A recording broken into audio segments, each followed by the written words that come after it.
Waitress! The Titan's voice, a jagged shard of ice. Maya flinched but kept pouring. Arrogant bastard. But then the leather portfolio yawned open, revealing it. Equations scrawled on yellowed paper, a design only her father could conjure. And bottom right, the signature. His signature. Except it belonged to Robert Jenkins, dead for a decade. Coleman tapped the sketch, crowing about his trillion-dollar invention. The lie tasted like ash in Maya's throat. She knew then. This wasn't just theft, it was a grave robbery. They think she's a nobody, a ghost. Little do they suspect she's inherited a quiet fury, a loyalty that runs deeper than any betrayal. He has no idea the storm her kindness is about to unleash. Each clink of silverware on porcelain was a tick of the clock counting down to the end of her double shift. Then he sat in her section. Arthur Coleman, a man whose face was plastered on every business magazine, a titan of technology whose net worth could solve world hunger. As she refilled his water, he slid a worn leather-bound portfolio across the mahogany table to his investors, revealing the schematic that started it all. And in that moment, Maya's world stopped. Because in the bottom right corner, in a familiar, elegant cursive, was a signature she hadn't seen in 10 years. The signature of a ghost. The Gilded Compass wasn't just a restaurant. It was a theater. Every night, the city's most powerful players performed their ritual of dominance and celebration on its dimly lit stage.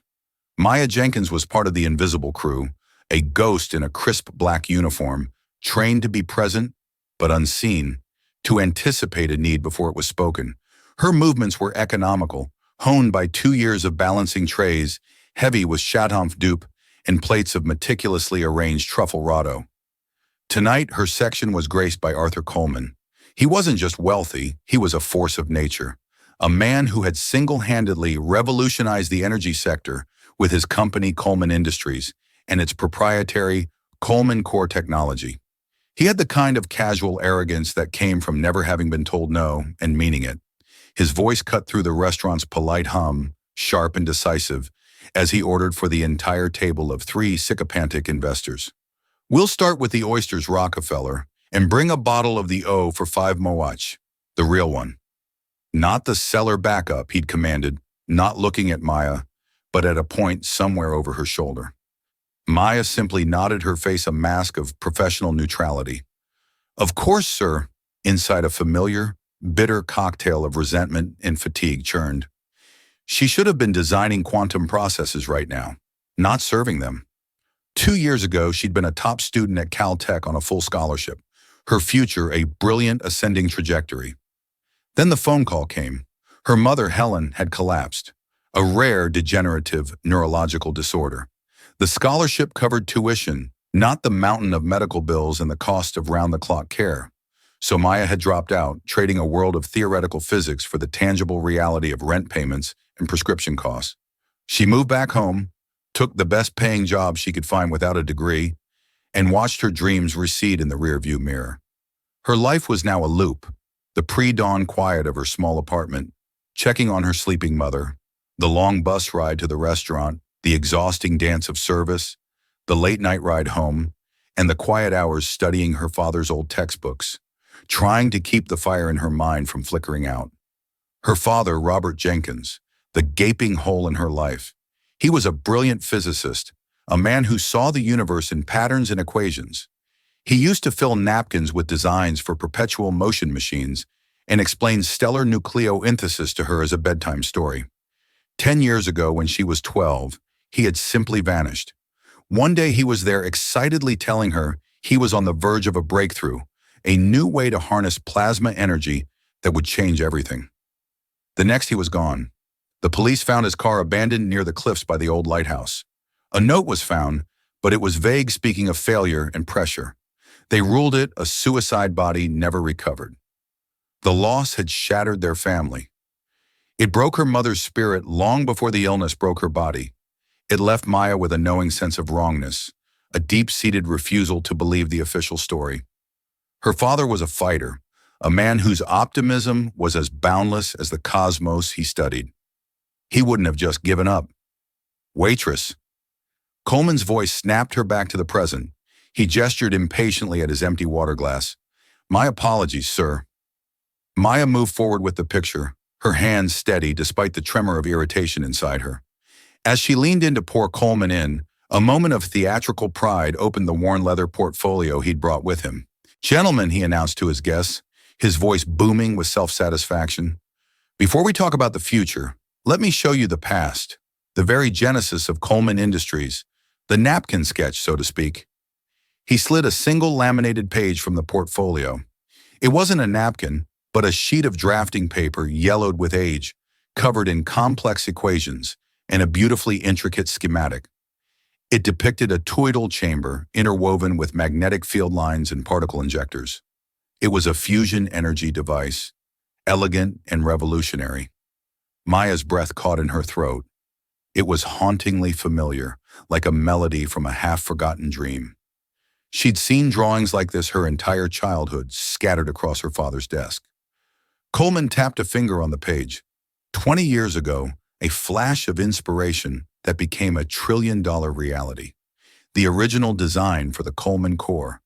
His guests murmured in awe, but Maya wasn't looking at them. Her eyes were fixed on the bottom right-hand corner of the page.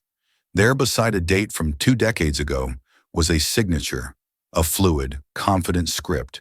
The R, a grand looping flourish.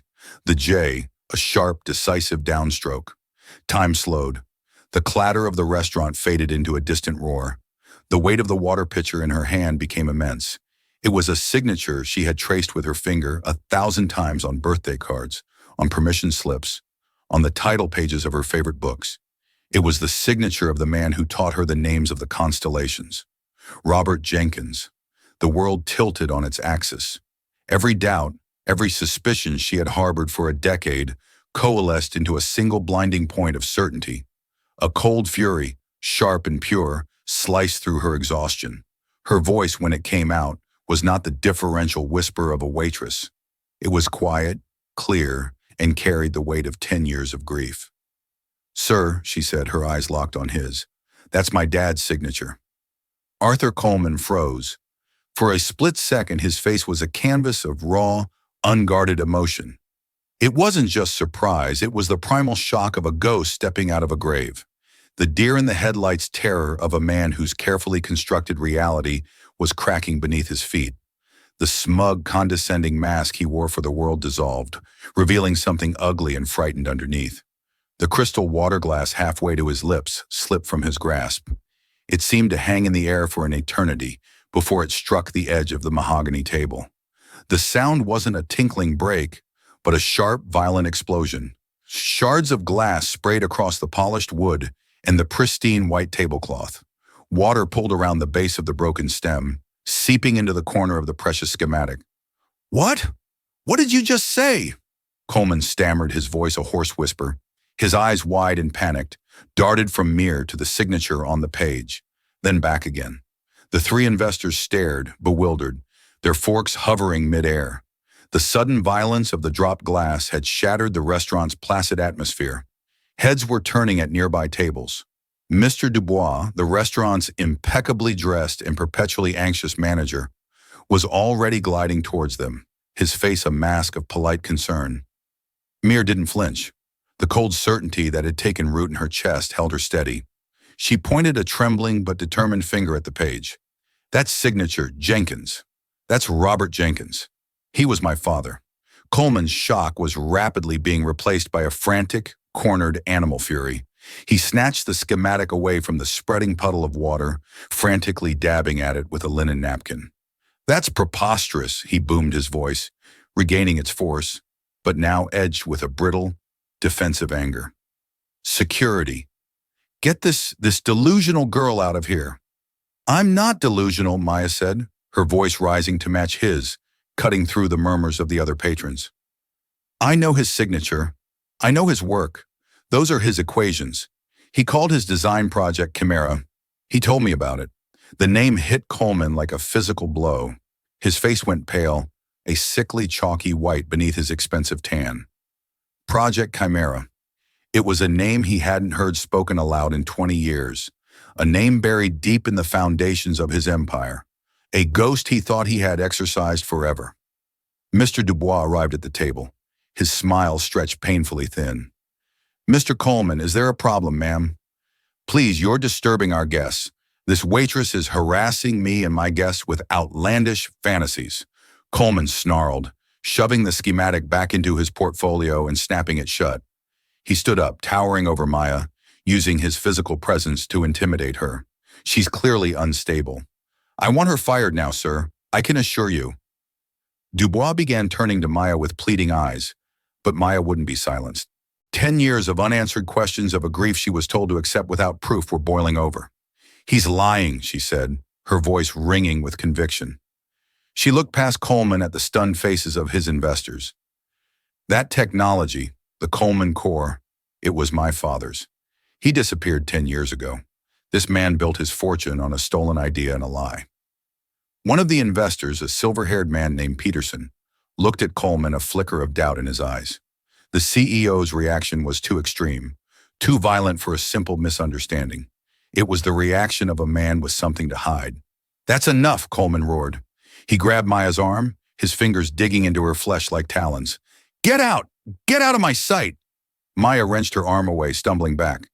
"You can't just make people disappear. Mr. Coleman, the truth doesn't work that way." Mr. Dubois, seeing a billion-dollar client on the verge of a public meltdown, made his choice. He stepped between them, his body shielding Coleman. "Miss Jenkins, that's enough. You're fired. Please collect your things and leave the premises immediately. Security will escort you out." Two burly security guards who had been hovering nearby moved in. They didn't touch her, but their presence was a solid wall. The fight drained out of Maya, replaced by a profound, chilling sense of injustice. She had spoken the truth, a truth that had been simmering inside her for a decade. And in response, the world had closed ranks to protect the powerful man and cast her out. She looked at Arthur Coleman one last time. The fear was gone from his face, replaced by a cold, reptilian mask of controlled fury. His eyes held a silent, brutal promise. "This is not over. I will destroy you for this." As the guards walked her toward the staff exit, a path of silence parting before them, she could hear Coleman's voice, artificially smooth now, trying to salvage the evening. "My deepest apologies, gentlemen. A disgruntled employee, utterly mad. Now about those expansion projections." The heavy kitchen door swung shut behind her, cutting off the sound. Maya stood in the clattering, steam-filled chaos of the kitchen, her apron feeling like a costume she no longer had a right to wear. She had been fired. She was jobless. Her mother's next round of medication was due in a week. But amidst the panic and the humiliation, a new feeling was taking root. It was a cold, hard resolve. Coleman's reaction hadn't been one of innocence. It had been one of guilt. He wasn't just a thief. He was hiding something much, much darker. He hadn't just stolen her father's work. He knew what happened to him. Maya Jenkins, the poor waitress, was gone. In her place stood the daughter of Robert Jenkins, and she had just found her life's new mission to uncover the truth, no matter the cost. Her father hadn't just vanished. He had been erased, and she was going to write him back into existence. The termination was swift and brutal. Mr. Dubois handed her a small box containing her locker contents and her final paycheck, his face a stony mask of disapproval.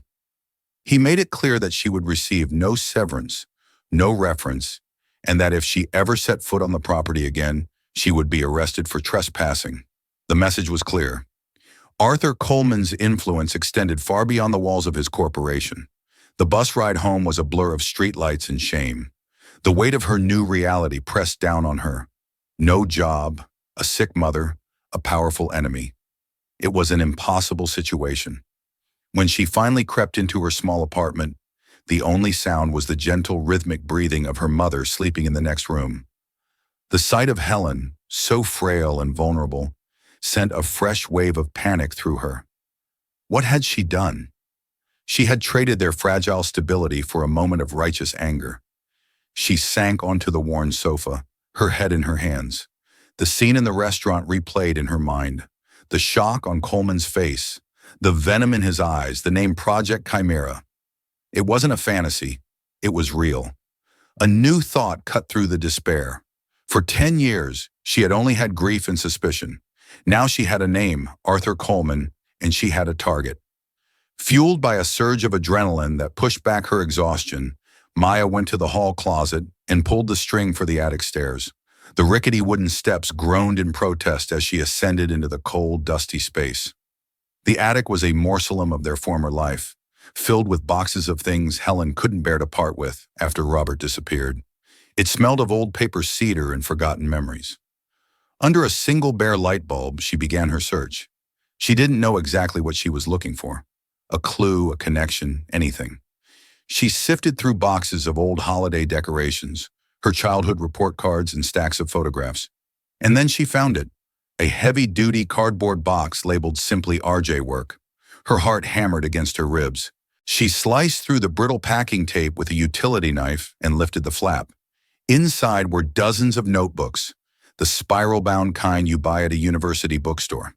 They were filled with her father's dense, intricate handwriting, page after page of equations, theories, and diagrams. It was his life's work.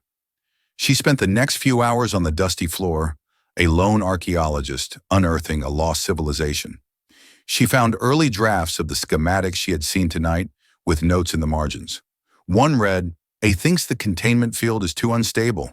I know I can solve it. A.C. Arthur Coleman." Deeper in the box, she found a manila folder. Inside were not schematics, but photographs. Her breath hitched. There was her father, 20 years younger, grinning, his arms slung around a much younger, thinner Arthur Coleman. They were standing outside a drab building, a sign behind them reading Northwood Applied Sciences. They looked like friends, partners. Coleman wasn't just a corporate shark who had stumbled upon her father's work. They had known each other. They had worked together. This betrayal was deeper, more personal than she could have imagined. She kept digging. At the very bottom of the box, tucked into a sleeve at the back of a thick binder, was a single sheet of paper. It was a carbon copy of a legal document, a partnership dissolution agreement between Robert Jenkins and Arthur Coleman for a company called Helios Innovations. It was dated just 3 weeks before her father disappeared. According to the dense legal text, Robert Jenkins was relinquishing all claims to their shared intellectual property, specifically something referred to as Project Chimera, in exchange for a paltry sum. The document stated that the dissolution was due to Mr. Jenkins's increasingly erratic behavior and professional misconduct. The most chilling part was the signature at the bottom.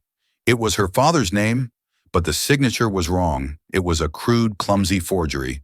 The elegant looping R was cramped. The sharp J was hesitant and shaky. It looked nothing like the confident signature on the schematic Coleman had shown off, and nothing like the thousands of examples she had in the notebooks around her. This was it, the smoking gun. Coleman hadn't just stolen the idea. He had fabricated a legal document to cover his tracks. He had engineered a coup painting her father as unstable to discredit him and seize control of their life's work. A cold dread washed over her. The story of her father's suicide suddenly seemed much more sinister. A man about to be robbed of his entire legacy, his reputation destroyed by his partner. Would he fall into despair and walk into the sea, or would he fight back? And what would a ruthless man like Arthur Coleman do to someone who stood in the way of a trillion-dollar idea? The thought was so terrifying she felt physically ill. He hadn't just erased her father's name from a patent. He had erased her father. Maya carefully gathered the forged document, the photograph, and one of the notebooks containing the earliest Project Chimera designs. The dust of the attic no longer felt like the dust of the dead. It felt like gunpowder. She had been a victim for 10 years, adrift in a sea of grief. Now she had evidence. She had a direction, and she had an enemy. Descending from the attic as the first gray light of dawn broke through the living room window, Maya felt a profound shift within herself.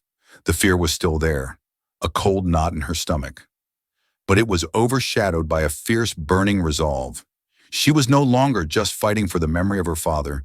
She was fighting for his life. She had to prove he didn't sign that paper, that he didn't kill himself. She had to find out what really happened 10 years ago, and she knew she couldn't do it alone. Maya knew her next step couldn't be the police, a forged document from 10 years ago, and the word of a fired waitress against a beloved billionaire. They would dismiss her before she even finished her story. She needed someone who already knew how to fight giants, someone who wasn't afraid of Arthur Coleman. She spent the day at the public library using their computers to dig into Coleman's past. She searched for articles, lawsuits, and any hint of controversy connected to him or Coleman Industries. For a man of his stature, his public record was suspiciously clean. But as she dug deeper into archived news sites from 5 or 6 years ago, she found a name: Ben Carter. Ben Carter had been an investigative journalist for the New York Chronicle, a rising star known for his tenacious and unflinching exposés on corporate malfeasance. And 6 years ago, he had set his sights on Arthur Coleman. He published a series of articles hinting at irregularities in the founding of Coleman Industries, questioning the timeline of the Coleman cause development, and citing anonymous sources who spoke of a shadow partner who had been forced out. The blowback had been immediate and catastrophic. Coleman Industries sued Carter and the Chronicle for defamation, launching a ruthless smear campaign that painted Carter as a reckless fabulist. His anonymous sources recanted, likely under duress or with a hefty payout. The Chronicle, facing a legal battle that could bankrupt them, buckled. They settled out of court, fired Ben Carter, and issued a full retraction of his articles. Carter was professionally ruined. He had been untouchable, and then he was a pariah. Mir found his current whereabouts through a fringe tech blog he now ran from his apartment. It was a shadow of his former work, a cynical, rambling platform where he railed against the tech giants who had cast him out. He was a wounded lion, still roaring, but from the confines of a cage. He was perfect. She found his address in a gritty industrial part of the city. His apartment building was a walk-up with peeling paint and the lingering smell of damp concrete. She knocked on the door of apartment 4B, her heart pounding. The man who answered was not what she expected. He was younger than his photo suggested, maybe in his late 30s, with tired eyes that held a spark of weary intelligence. His hair was unkempt. He needed a shave, and his t-shirt was stained with what looked like coffee. "Yeah," he asked, his voice growly. "Are you Ben Carter?" He leaned against the doorframe, his expression a mixture of suspicion and boredom. "Depends who's asking. If you're selling something, I'm not buying. If you're serving papers, just leave them on the mat." "My name is Maya Jenkins," she said, holding her tote bag tighter. "I read your articles about Arthur Coleman." His eyes narrowed. The boredom vanished, replaced by a flash of something sharp and painful. "Ancient history. I was wrong. The paper said so. The whole world said so. Now if you'll excuse me." He started to close the door. "Wait." Maya put her hand out, stopping the door. "You weren't wrong. You were right. You just didn't have the proof." He paused, studying her face. He saw not a fanatic or a crank, but a young woman with a desperate seriousness in her eyes. He sighed a sound of profound weariness and opened the door wider. "You've got 5 minutes, then I'm kicking you out." His apartment was a chaotic mess of books, stacked newspapers, and whiteboards covered in diagrams and scribbled notes, all connected with a web of red string. It was the lair of a man obsessed. In the center of it all was a massive board dedicated to Coleman Industries. "You're still investigating him?" Maya said, a statement, not a question. "Let's call it a hobby," Ben muttered, clearing a pile of magazines off a chair. "Like building ships in a bottle. Pointless, but it passes the time." "So what's your story? Did Coleman's new factory pollute your drinking water? Did his self-driving car run over your cat?" Maya ignored his cynicism. She walked to his Coleman-centric whiteboard and took out the items from her bag. First, she pinned up the photograph of her father and a young Arthur Coleman. Ben's eyes widened slightly. "Who's the other guy?" "My father." "Robert Jenkins," Maya said. Then she pinned the forged partnership dissolution agreement next to the photo. "And this is the document Coleman used to steal his work. Look at the signature." Ben leaned in, his journalistic instincts kicking in despite himself. He peered at the crude signature, then looked at Mia, and last night Mia continued, her voice steady. "Arthur Coleman was at the restaurant where I work. He was showing off the original schematic for the Coleman Core. It had my father's real signature on it. I called him out on it. He had me fired." Ben was silent for a long moment. He walked around the small apartment, rubbing the back of his neck. He picked up the photo, studying the faces of the two young men, so full of hope and ambition. He looked at the forged document, his trained eye seeing the tells of a fake, the inconsistent pressure, the hesitation in the strokes. He looked at the young woman standing in his living room, who had just risked everything to confront a titan. Project Chimera, he said softly, looking at his own whiteboard, where he had scrolled the name with a question mark next to it, a tidbit from one of the sources who had later recanted. Your father's name for it. Yes, Maya whispered.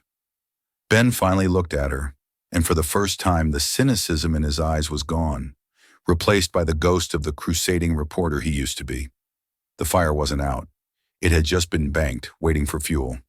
Kid, he said, his voice rough with emotion, do you have any idea what you've stumbled into? This isn't just about stolen credit. A man like Coleman doesn't build a trillion-dollar empire and leave loose ends if your father didn't sign that paper and then he conveniently disappears. I know, Maya, said her voice trembling slightly. I think he's alive. I think Coleman hid him somewhere. I don't believe he's dead. Ben stared at her, then at his board, at the web of lies and power he had been trying to untangle for 6 years. He had been missing the key, the human element, the victim, the proof. And now she was standing in his apartment. This wasn't just a story anymore. It was a chance at redemption, his own, and Robert Jenkins.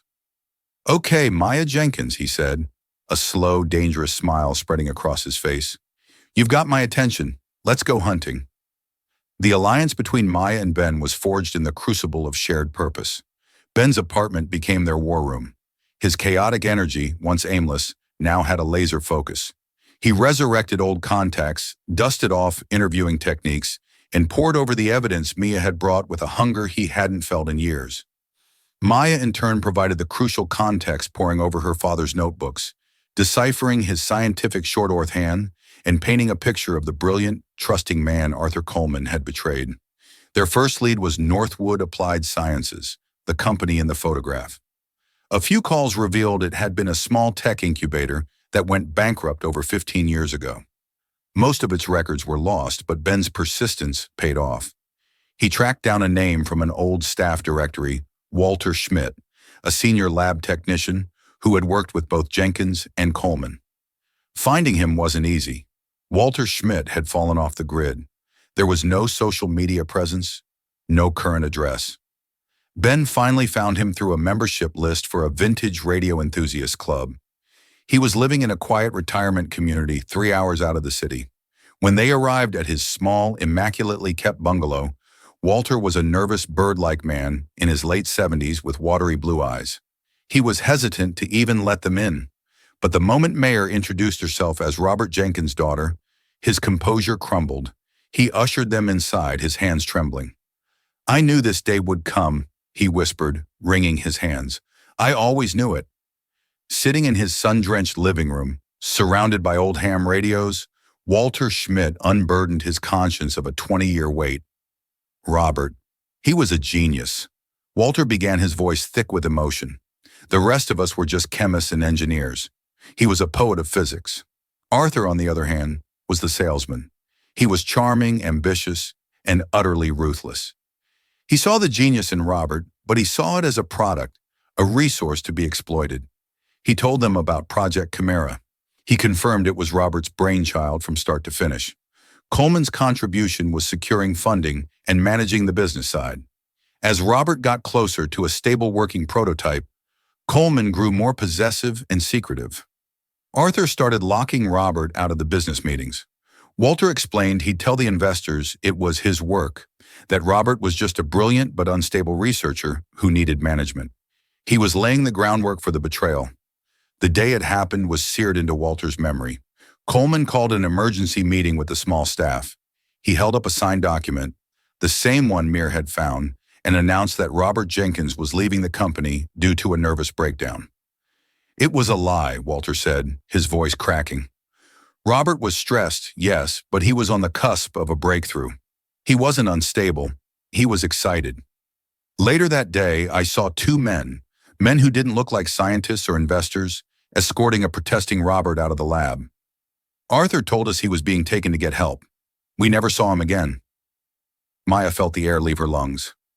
You saw them take him. Walter nodded, shamefaced. We were all scared. Arthur had just secured a new round of funding based on Robert's latest data. He told us that if word got out about Robert's instability, the funding would vanish, and we'd all be out of a job. He made us complicit in our silence. He paid us all a hefty severance when he dissolved Helios Innovations and started Coleman Industries a month later. It was hush money. Ben leaned forward, his voice gentle but firm. Walter, you said they were taking him to get help. Do you know where? A hospital, a clinic. Walter hesitated, his eyes darting around the room as if Coleman himself might be listening. Arthur was talking on the phone earlier that day. I wasn't supposed to hear. He mentioned a place, a long-term care facility. He said it was private, discreet, a place where difficult cases could be managed indefinitely away from prying eyes. Willow Creek. He mentioned a place called Willow Creek Sanitarium. The name hung in the air, heavy and ominous. A sanitarium, not a hospital, a place for the forgotten. Is it still around? Maya asked, her voice a strange whisper. Ben was already typing furiously on his laptop. After a few minutes of searching, his face grew grim. It is rebranded now as Willow Creek Wellness Retreat. It's a high-end, high-security private facility in the middle of nowhere. It specializes in long-term psychiatric care for high-net-worth individuals. The board of directors is anonymous, managed through a series of shell corporations, but I'd bet my life savings that Arthur Coleman is pulling the strings. Maya stood up, a storm of emotions raging inside her. Grief, fury, and a terrifying, fragile flicker of hope. Her father wasn't dead. He was a prisoner. For 10 years, he had been locked away, silenced, while his captor built an Emma on his stolen dreams. We have to get him out, she said, her voice shaking with a newfound iron-willed resolve. Walter looked at her, his watery eyes filled with a sad admiration. Be careful, child. Arthur Coleman is not the same ambitious young man I knew. He's a monster now, and he has spent 20 years protecting his great lie. He will do anything to keep it buried. The revelation that her father was likely alive, a prisoner in a gilded cage, changed the entire dynamic of their investigation. It was no longer a quest for justice. It was a rescue mission. The stakes had been raised from reputation to life and liberty. Ben Carter used his investigative skills to dig into Willow Creek Wellness Retreat. What he found was a fortress. It was nestled in a remote wooded valley, surrounded by state-of-the-art security pressure plates, infrared cameras, and a private security force with military-grade training. Getting in through the front gate was impossible without a court order, which they couldn't get without concrete proof that Robert was inside, and they couldn't get that proof without getting in. It was a perfect catch-22 designed by a man who left nothing to chance. As they brainstormed in Ben's apartment, the pressure from Coleman began to mount. It started subtly.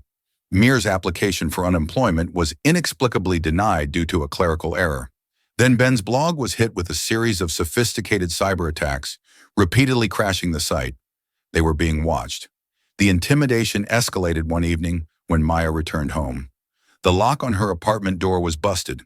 The wood splintered inside. The place had been tossed. It wasn't a robbery. Her small TV and her mother's jewelry were untouched, but her father's boxes from the attic were rifled through notebooks scattered across the floor. The message was clear. We know who you are. We know what you're looking for. Stop! Maya's mother, Helen, was terrified. Maya, please, she pleaded, her voice frail. Whatever this is, it's not worth it. Coleman is too powerful. I can't lose you too. Looking at her mother's frightened face, Mia felt a pang of guilt, but it was quickly consumed by a defiant rage. This is why we have to do it, Mom, she said, her voice low and fierce. They're not just protecting a lie anymore. They're scared. We're getting close. The break-ins solidified their resolve. They had to act, and they had to act fast. Their only hope was Walter Schmidt. They called him, explaining the situation. The old technician, racked with guilt and horrified by the intimidation tactics, finally agreed to help them in a more direct way. There might be a way in, Walter said, over a secure line Ben had set up. The facility's older wing, the original sanitarium, has an outdated HVAC system. I know this because Helios Innovations bid on a contract to upgrade it years ago, well before everything. The plans should still be in the county archives. It's a long shot, But there might be an unguarded service duct, a blind spot in the security. It was the sliver of hope they needed. Ben, using a fake-eyed and a plausible cover story about historical preservation, managed to access the county's archived blueprints. He spent a day poring over the decades-old schematics, and he found it. A large ventilation outflow duct on the west side of the building, concealed by a thicket of overgrown woods.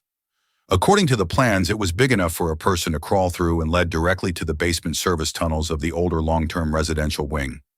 It was a blind spot, too old and seemingly insignificant to be covered by the new high-tech security grid. Their plan was desperate and dangerous. Ben would act as lookout and communications hub from a rental car parked a mile down the road. Mare, being smaller and more agile, would be the one to go inside. Walter had given them the layout of the residential wing from memory, including the likely location of the discreet high-security rooms used for patients like her father. She would have a small earpiece to communicate with Ben and a modified cell phone to photograph any evidence she found. The night they chose was dark and moonless, with a forecast of rain to help cover any noise. As they drove towards the remote facility, the silence in the car was thick with tension. Ben glanced over at Ma. She was dressed in dark clothing, her face pale but set with determination. She looked impossibly young to be taking on such a monumental risk. "You don't have to do this, Maya," he said softly. "We can find another way." "What other way is there, Ben?" she replied, her gaze fixed on the dark road ahead. "He's been in there for 10 years. Every day we wait is another day he loses." "I'm going in." They parked on a dirt logging trail hidden from the main road. Ben set up his surveillance equipment, a laptop linked to a signal booster and a police scanner. "Okay," he said, his voice. "All business comms check. I hear you." Maya whispered into the tiny microphone on her collar. "You have a 30-nut window max. After that, the night shift security patrol does a perimeter sweep. Get in, find him, get a picture, and get out. Do not engage. Do not get caught. Your safety is the priority." Maya nodded her heart, feeling like a drum against her ribs. She pulled a small backpack on, containing a flashlight, a multi-tool, and the burner phone. They synchronized their watches. "Good luck," Maya, Ben said, his eyes filled with a concern that went beyond the story. She gave him a small, tight smile. "See you in 30 minutes. Then she slipped out of the car and vanished into the dark, tangled woods, a ghost moving silently towards the dragon's lair. Every rustle of leaves, every snap of a twig, sounded like a gunshot in the silent night.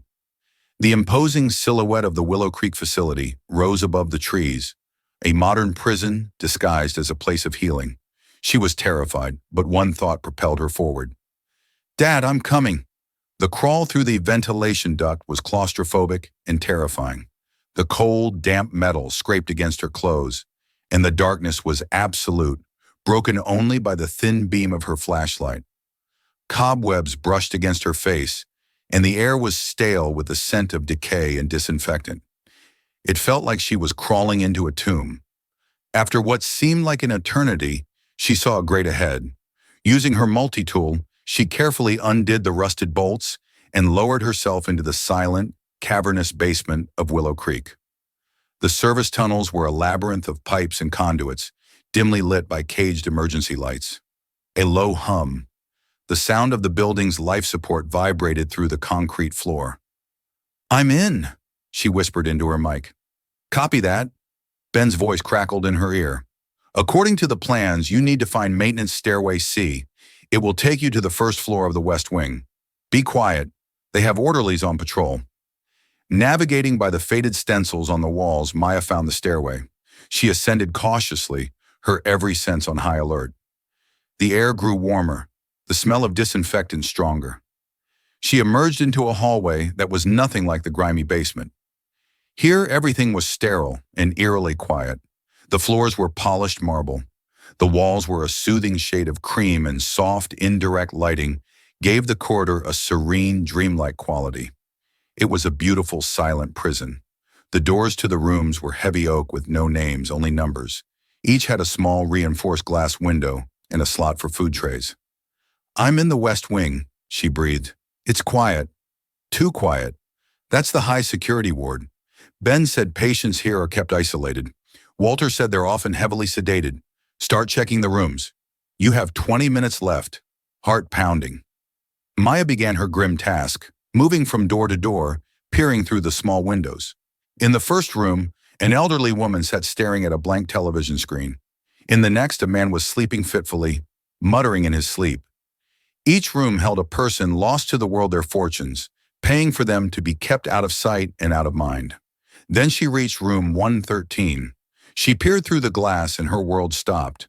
The room was sparse. A bed, a small table, a chair. Sitting on the edge of the bed, his back to the door, was a man with thinning gray hair. He was gaunt, his shoulders slumped in a posture of profound defeat. He was sketching in a small notebook with a pencil, his movements slow and deliberate. Then he turned his head slightly, and Maya saw his profile in the dim light. The face was older, thinner, etched with lines of sorrow she had never known. But it was him. The high forehead, the shape of his nose, the gentle curve of his brow. It was her father. A sob caught in her throat, and she clapped a hand over her mouth to stifle it. Tears streamed down her face. He was alive. After 10 years of believing he was dead of mourning him, he was here. "Ben," she whispered, her voice choked with emotion. "I found him. It's him." "Okay, Maya, okay." Ben's voice was a steady anchor in her emotional storm. "Get the picture. You need proof." With trembling hands, she raised the phone. She had to get his face.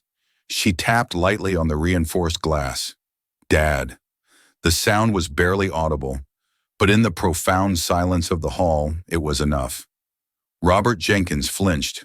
He turned slowly, his eyes clouded and unfocused, as if he were looking at her from a great distance. There was a flicker of confusion, a ghost of recognition, but it was buried under a decade of medication and isolation.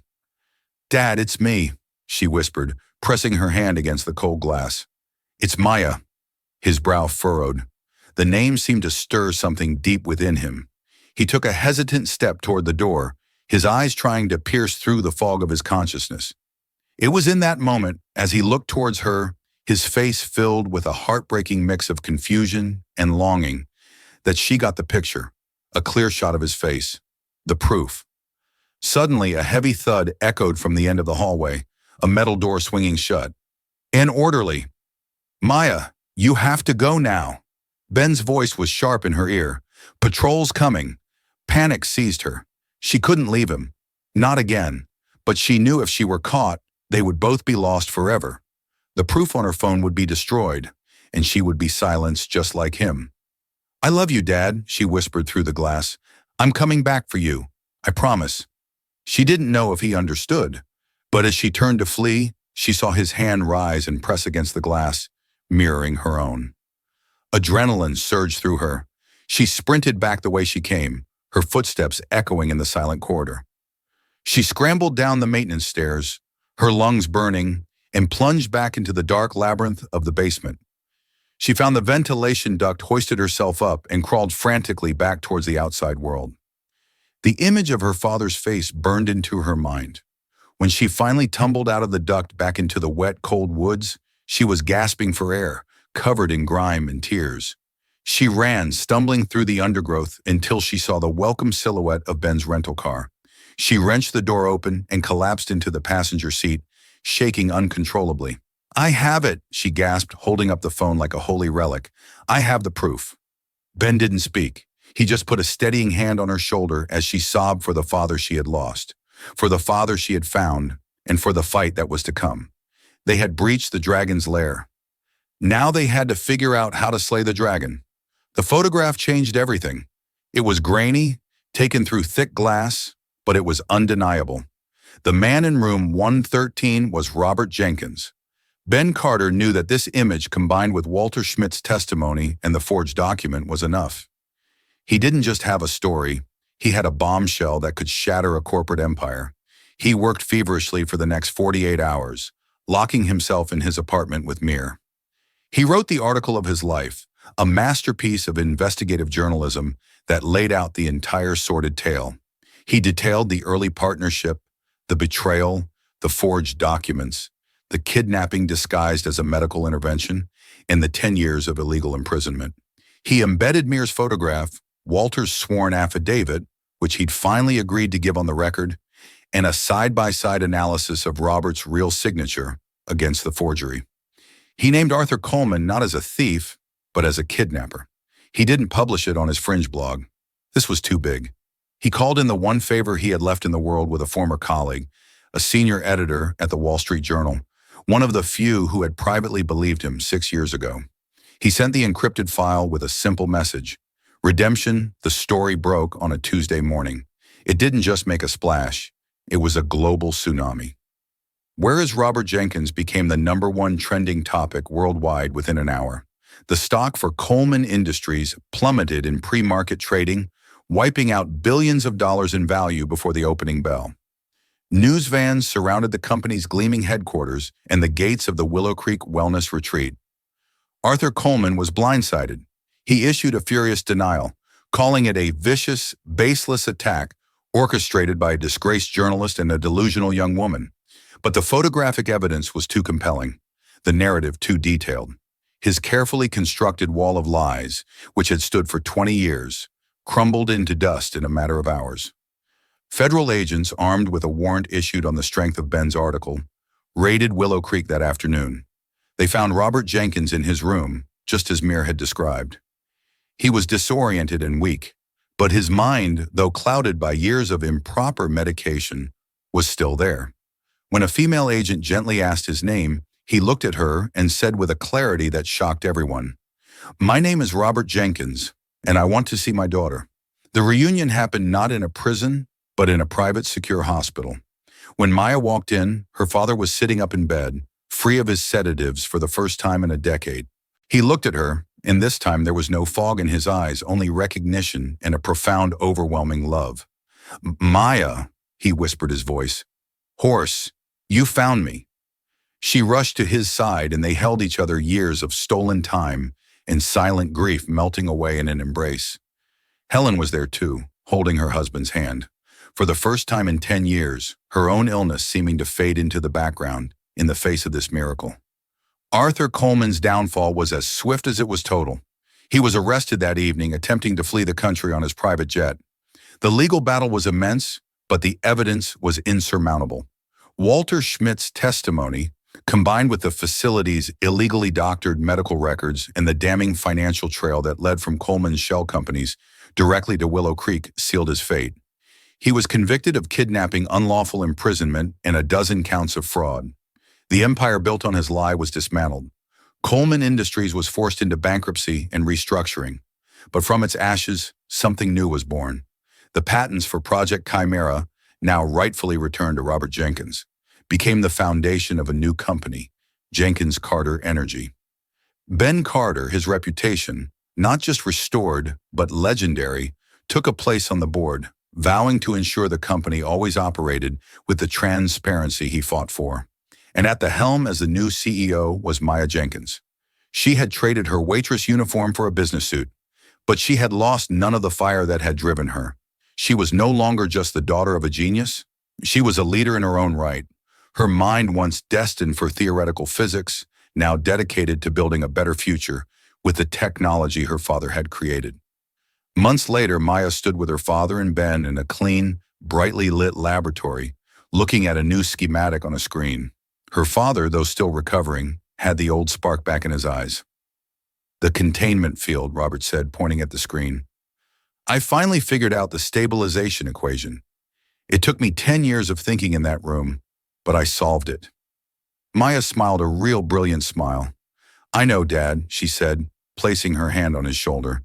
"Let's go change the world for real this time." The story of Maya Jenkins is a powerful reminder that truth, no matter how deep it's buried, will always fight its way to the light. It's a story about the unbreakable bond between a father and a daughter, and the incredible courage it takes for one person to stand up to an empire of lies. Maya's journey from a heartbroken waitress struggling to survive to a powerful CEO who reclaimed her family's legacy shows that our circumstances don't define us. Our choices do. She chose to fight, to believe, and to never give up on the ghost of the man who taught her to look at the stars. If this story of resilience, justice, and unwavering family love moved you, Please help us share it with the world. Click the like button, share this video with your friends and family, and don't forget to subscribe to our channel for more real-life stories that will inspire and captivate you. Your support helps us continue to tell stories that matter.